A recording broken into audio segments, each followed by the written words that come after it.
అందరికీ నమస్తే. తెలంగాణలో స్థానికత తేల్చాల్సిన సమయం వచ్చింది. 10 ఏళ్ళు ఉమ్మడి రాజధాని అయిపోయింది.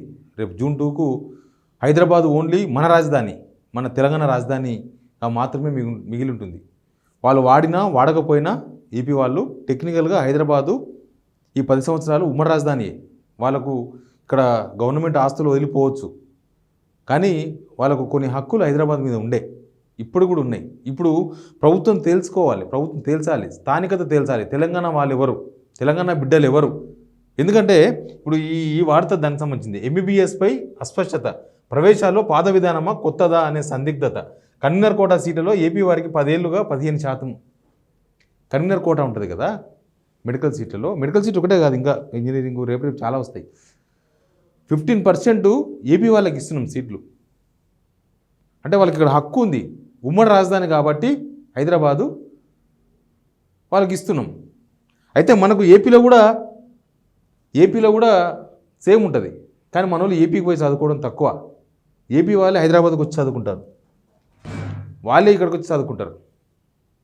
కాబట్టి హైదరాబాద్లో వచ్చి చదువుకునే వాళ్ళు ఎక్కువ ఉంటారు, కాబట్టి మనకి లాస్ 15%. ఇప్పుడు ఈ సంవత్సరం ఇన్ని సంవత్సరాలు ఇచ్చిన 50% ఆంధ్రప్రదేశ్కి సంబంధించిన విద్యార్థులు ఇక్కడ ఎంబీబీఎస్లో కానీ ఇంజనీరింగ్లో కానీ కన్వీనర్ కోటాలో వాళ్ళకు ఆ రిజర్వేషన్ ఉన్నది ఉమ్మడి రాజధానిగా.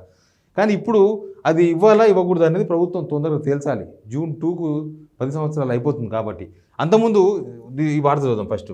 ఉన్నత విద్యా మండలి వద్ద పెండింగ్లో ఫైల్ ఉంది, జీవో జారీ చేయకుంటే 300 సీట్లు కోల్పోయినట్టే. స్థానికత మీద తేల్చకపోతే 300 సీట్లు మనకు పోతాయి. ఈడబ్ల్యూఎస్ పైన నిర్ణయం తీసుకొని ప్రభుత్వం. రాష్ట్రంలో వైద్య విద్య అడ్మిషన్ల విషయంలో స్థానికత ఈడబ్ల్యూఎస్ కోటాపై సర్కారు నుంచి స్పష్టత కరువైంది.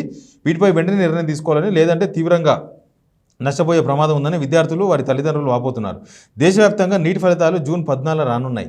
తర్వాత వారం 10 రోజుల్లోనే హెల్త్ యూనివర్సిటీ నోటిఫికేషన్ జారీ చేస్తుంది. అంటే సరిగ్గా నెల రోజుల్లో ఎంబీబీఎస్ ప్రవేశాలు నోటిఫికేషన్ విడుదల కానుంది. ఆ లోగా వైద్య విద్య ప్రవేశాలకు సంబంధించి స్థానికతను తేల్చాల్సి ఉంది. వాస్తవానికి విభజన చట్టం ప్రకారం అన్ని రకాల ఉన్నత విద్యా సంస్థల్లో 15% కన్వీనర్ కోటా సీట్లను ఏపీ తెలంగాణ విద్యార్థుల కోసం కేటాయించారు. మెరిట్ ఆధారంగా 2 రాష్ట్రాల విద్యార్థులకు సీట్లు కేటాయిస్తున్నారు. ఇదే తీరుతో తెలంగాణ విద్యార్థులకు ఏపీలో అవకాశం ఉంటుంది. అయితే అటు నుంచి ఇటువైపు వస్తున్నారే తప్ప రాష్ట్ర విద్యార్థులు ఎవరు ఏపీకి వెళ్ళడం లేదని నిపుణులు చెబుతున్నారు. 10 ఏళ్లుగా ఈ చట్టం కింద తెలంగాణలోని మెడికల్ కాలేజీలో ఏపీ విద్యార్థులకు ప్రవేశాలు కల్పించారు. అయితే రాష్ట్ర విభజన జరిగి 10 ఏళ్లు దాటుతున్న నేపథ్యంలో జూన్ 2 తర్వాత జారీ చేసే నోటిఫికేషన్లకు కొత్త స్థానికత విధానం అమలు చేయాల్సి ఉంటుంది. అంటే కొత్త స్థానికత తెలంగాణ వాళ్ళు ఎవరు? Non locals. మనం తమిళనాడు పోతే నాన్ లోకల్స్, కర్ణాటక పోతే నాన్ లోకల్, మనం తెలంగాణలోనే లోకల్. ఈ ఉమ్మడి రాజధాని అయిపోతే ఆంధ్రప్రదేశ్కి పోతే నాన్ లోకల్, ఆంధ్రప్రదేశ్ వీడికి వస్తే కూడా నాన్ లోకల్గా ఉండాలి. అయితే ఇప్పుడు స్థానికత మీద ప్రభుత్వం తేల్చాలి, స్థానికులు ఎవరు. అంతకుముందు బీఆర్ఎస్ గవర్నమెంట్ ఉన్నప్పుడు ఇక్కడ పుట్టిన వాళ్ళంతా స్థానికులే, ఇక్కడ పుట్టిన వాళ్ళంతా తెలంగాణ వాళ్ళే అన్నారు. వాళ్ళు ఇక్కడ పుట్టిన వాళ్ళంతా తెలంగాణ వాళ్ళేనా? లేకపోతే 4 సంవత్సరాలు వరుసగా చదివితే వాళ్ళు లోకల్ స్థానికత వస్తుంది. 1వ తరగతి నుంచి 4వ తరగతి వరకు, 4వ తరగతి నుంచి 8వ తారీఖు వరకు, 6వ తరగతి నుంచి 10వ తరగతి వరకు 4 సంవత్సరాలు కంటిన్యూగా చదివితే ఒక రాష్ట్రంలో అక్కడ స్థానికత వస్తుంది. ఏపీకి చెందిన వాళ్ళు చాలామంది ఇక్కడ పుట్టకపోయినా ఇక్కడ వచ్చి చదువుకుండొచ్చు 4 సంవత్సరాలు. హైదరాబాద్లో ఎడ్యుకేషన్ బాగుంటుంది కదా, హైదరాబాద్లో స్కూల్స్ బాగుంటాయి కాబట్టి ఇక్కడికి వచ్చి చదువుకుంటే వాళ్ళు ఇక్కడ స్థానికులు అయిపోతారా? లేకపోతే ఇక్కడ వచ్చి ఒక 10 సంవత్సరాలు ఉంటే స్థానికులు అవుతారా? లేకపోతే ఇక్కడ వచ్చి రేషన్ కార్డు సంపాదిస్తే వాళ్ళు స్థానికులు అవుతారా? లేకపోతే ఆధార్ కార్డులో ఇక్కడ లోకల్ అడ్రస్ హైదరాబాద్ అడ్రస్ ఉంటే వాళ్ళు స్థానికులు అవుతారా? ఏ రాష్ట్రం వాళ్ళైనా. ఇప్పుడు ఆ 15% కోటా 300 సీట్లు మన తెలంగాణ బిడ్డలకు వస్తాయే రావా మెడికల్ దానిలో? కాబట్టి అన్నిట్లో వస్తాయి. ఇంకా ఇప్పుడు కేవలం ఒక మెడికల్ దానిలోనే కాదు, నెక్స్ట్ జరిగే అన్ని కౌన్సిలింగ్లో కూడా ఈ స్థానికత అంశం పెద్ద చర్చ అవుతుంది.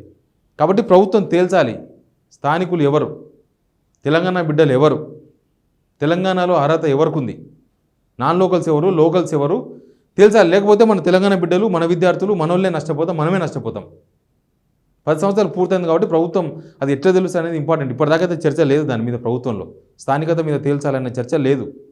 కేవలం విభజన ఇష్యూస్ మీద మాత్రమే ఉన్నది. నిన్న క్యాబినెట్ సమావేశం జరిగింది. క్యాబినెట్ సమావేశంలో ఆ విషయం మీద చర్చించొద్దన్నారు. విభజన ఇష్యూస్ చర్చించొద్దని ఎలక్షన్ కమిషన్ కండిషన్స్ పెట్టింది కాబట్టి చర్చించలేదు.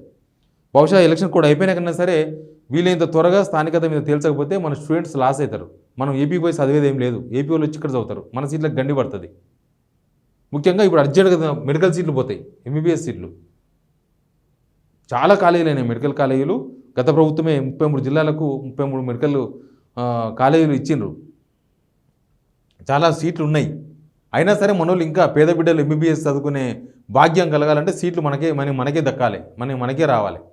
కాబట్టి స్థానికత మీద ప్రభుత్వం వీళ్ళ త్వరగా తెలిస్తే మన వాళ్ళకు న్యాయం జరుగుతుంది. లేకపోతే టైంపాస్ చేస్తే ఆ నోటిఫికేషన్ అయిపోతుంది, 300 సీట్లు మనకు రాకుండా పోతాయి. కాబట్టి స్థానికులు ఎవరో ప్రభుత్వం తెలిసిన అవసరం ఉంది. Please subscribe signal TV.